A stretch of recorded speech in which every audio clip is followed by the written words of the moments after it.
रोज रोज रतिये में घेर छौड़ा चल गई है खटिए पर खेल के। रोज रोज रतिये में घेर छौड़ा चल गई है खटिए पर खेल के।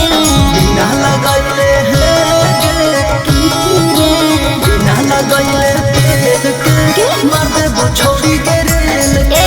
बिना लगैले तेल के मार देबो छोड़ी के रेल के। बर्दाश्त कर ले ना, एक्सपीरियंस है रे।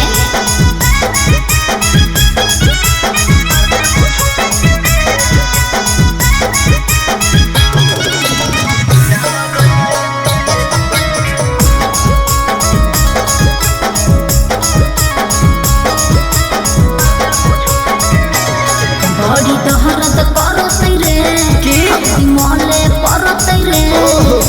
जे जा थरमी छौरा जे लहरतै रे। अच्छा छोड़ी ना हम तो तार पर छोड़ी तोरा प्यार देबो। अच्छा हियम मरद हम दर्द बरियार देबोगे। हे दे होतो नहीं बर्दाश्त कर छौरा जइबे जे जबरी तेल के। होतो नहीं बर्दाश्त कर छौरा जइबे जे जबरी तेल के। बिना लगैले सुन गे बिना लगैले तेल के मार देबो छोड़ी गे रेल के। बिना लगैले तेल के मार देबो छोड़ी गे रेल के। ढेर स्टार्ट मत बन।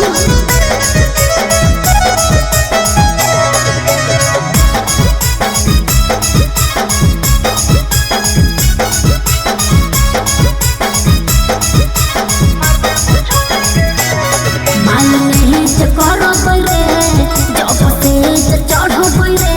सूरज थोड़ा तोर बतिया परहेज करबै रे। बात ध्यान से सुन, हाँ बोल ना। छोड़ी हमारो या तोरो अच्छा। बड़ी मजा आई तो सही में करे। करबो धीरे धीरे छोड़ी जब ज्यादा जइतो। अरे मन हौ तया जोर छौरा देखो तनी सा झेल के। मन हौ तया जोर छौरा देखो तनी सा झेल के। बिना लगैले बिना लगैले तेल के मार देबो छोड़ी गे रेल के। बिना लगैले तेल के मार देबो छोड़ी गे रेल के। जान में की